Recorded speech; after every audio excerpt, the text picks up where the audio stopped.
Hello everyone, আমি অনিতা আবারও একটা নতুন ভিডিওর সঙ্গে চলে এসেছি। তোমরা সব কেমন আছো? আশা করছি ভালো আছো, আমিও ভালো আছি। তো এখানে টক রান্না করছি, নিরামিষ টক আর কি। তো ভালো লাগছে না কিছু খেতে, সেই জন্য নিরামিষ টক করব।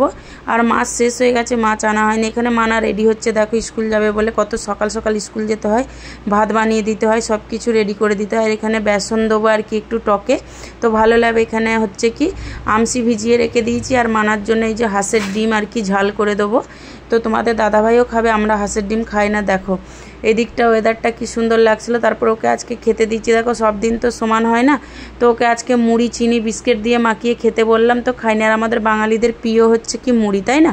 তো আমরা এখানে থাকি বলে আমাদের মুড়িই খাওয়া হয় না। এই দেখো মানা মানে মোজাটা পরে নিচ্ছে, বুটটা পরে বেরিয়ে যাবে। এবার গুছিয়ে দিলাম সব কিছু, লাঞ্চ টাঞ্চ রেডি করে।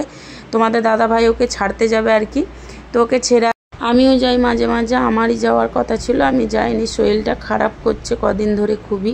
তো এই যে বেরিয়ে গেল, তারপরে আমি সব জিনিসপত্র গুছিয়ে নিচ্ছি। ওদিকটা রান্না হয়ে গেছে প্রায়। তো এইগুলো মানা লেটে ওঠে, তো এইগুলো লাস্টে গোটাতে হয়, ও গুছিয়ে দেয় না।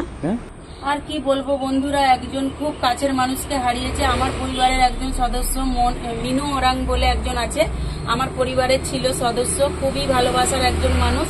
তার কাছের মানুষকে হারানোর যন্ত্রণাটা মানে সেই বুঝতে পারছে, যে হারায় সে জানে, যার মানে হারায় না সে তো অতটা বুঝতে পারে না, তবু ফিল করতে পারে। তো মিনু ওরাংয়ের পাশে থেকো সবাই, আর ওকে ওর জন্য প্রার্থনা করো, তাড়াতাড়ি সবকিছু ঠিক করে যেন আবার কাজে ফিরে আসতে পারে। ওর পরিবারে হচ্ছে 7,000 পরিবার আছে, তো ওদেরকে সবাইকে বলবো ওর পাশে থেকো, ওকে সাপোর্ট করো। আর ওর কি বলে, ওকে আমি মিনুপুরুকে বলবো তাড়াতাড়ি করে তুমি কাজে ফিরে এসো, আবার সবকিছু ঠিকঠাক করে। তো সব ঠিক হয়ে গেলে তাড়াতাড়ি ফিরে আসলে তোমার জন্যই ভালো হবে। কি বলো তো, তোমাকে তো জীবনে বাঁচতে হবে, সেই জন্যই বলছি আর কি। আর তুমি যে আমার এত কাছের মানুষ ছিলে, মানে আমি তো জানি না, তো এখন জানতে পারলাম যে তুমি আমার কাছের মানুষ। তো আমি এই জন্যই খবরটা পেয়েছি।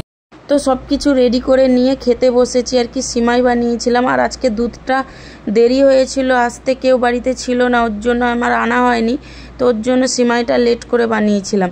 তো আমি খেয়ে টেয়ে নিয়ে গিয়েছিলাম। তারপরে কাজটা শেষ করে দেখো একটু সুপার মার্কেটে ঢুকে পড়েছি, কিছু জিনিস দরকার ছিল নেওয়ার জন্য, তো সেইগুলোই আনতে গেছিলাম। তো আমার নেওয়াটাওয়া হয়ে গেছে, বিল করে নিয়েছি। আর চেঞ্জ ছিল না, টাকা খুচরো নেই। আমি বেশিরভাগ এখন জিপে করে দিই, তো খুচরো ক্যাশ ছিল বলে ক্যাশই দিলাম আর কি। তো এখানে খুচরো ছিল না, তো চেচিটা বলছিল যে খুচরো করে আনি দাঁড়া। তো আমি দাঁড়িয়েছিলাম অনেকক্ষণই, তাই ভাবলাম তোমাদের সঙ্গে একটু ভিডিও নিয়ে শেয়ার করি। এই দেখো এই সুপার মার্কেটটায় সেরকম ততটা জিনিস পাওয়া যায় না, মোটামুটি যেগুলো দরকার পেয়ে যাবে।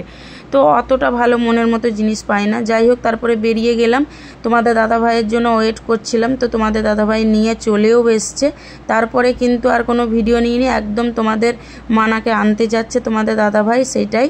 তো গেছে, আর গিয়েই কিছুক্ষণের মধ্যে এই দেখো নিয়ে চলে এসছে। বেশি দূর না, 5 মিনিটের মধ্যে। আর এখানে জানো তো পুলিশ কেমন ঘুরঘুর করছিল, এখানে কিছু একটা চলছিল মনে হচ্ছে, পুলিশের গাদা এসছিল। আমার ভয় কিছু নাই, আমি ওপর থেকে দেখছিলাম যেভাবে পুলিশগুলো লুকোচুরি করছিল, তো কেমন একটা সন্দেহজনক লাগলো। নিশ্চয়ই কিছু একটা প্রবলেম চলছিল মনে হয় এখানে, তার জন্য। তো এখানে দেখো তোমাদের দাদাভাই চিকেন এনেছে, চিকেন এনে সব ধোয়াধুয়ি করে আদা রসুন কেটে রেডি করা হয়েছে। অনেক দিন পরে চিকেন খাবো, যেহেতু আমাদের অনেক দিন খাওয়া হয়নি। জানি না, মানে এমনিতেই মনে হয় আনা হচ্ছিল না, নিরামিষ চলছিল এই সেই করে, আর আনা হচ্ছিল না। তারপরে মাছ ছিল, সেইগুলোও রান্না করা হয়েছে। তো এই যে আদা রসুন মশলাটা আমরা একবারে করে রাখি, দিয়ে ফ্রিজে রেখে দিই একদিন বেশি করে, কারণ সপ্তাহে অনেক কাজ থাকে, সেই জন্য আমাদের হয় না।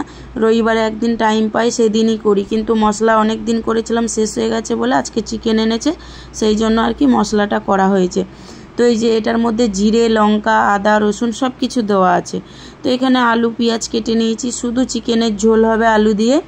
বেশি মানে আমি যেদিন চিকেন করি অনেক কিছু রান্না করি না, কারণ কেউ খেতে চায় না। এদিকে দেখো চাল ধুয়ে নিচ্ছি, কেন অনেক কিছু রান্না করলে খেতে চায় না, ওই একটা তরকারি দিয়ে ভালোভাবে খেয়ে নেয়। আর অনেক কিছু রান্না করলে সেগুলো নষ্ট হয়। তো এখানে আলুটা ভেজে নিচ্ছি চিকেনের জন্য। আর এদিকে একটু চা বসিয়েছি, মানে লাল চা আর কি। অনেক দিন মানে লাল চা খাওয়া হয়নি, সেই জন্য। আর মাথাটা যন্ত্রণা করছিল। তারপরে রান্নাবান্না হয়ে গেছে, লাইভ শেষ করে চলে এলাম খেতে। তারপরে দেখো মানা পড়তে বসেছিল, আড্ডা দিচ্ছিল ওর বান্ধবীর সঙ্গে, আর লেখা কমপ্লিট করছিল। তো খাওয়া দাওয়ার পরে এই যে মানা একটু পড়তে বসেছিল। তো ভিডিওটা অবধি ছিল, টাটা।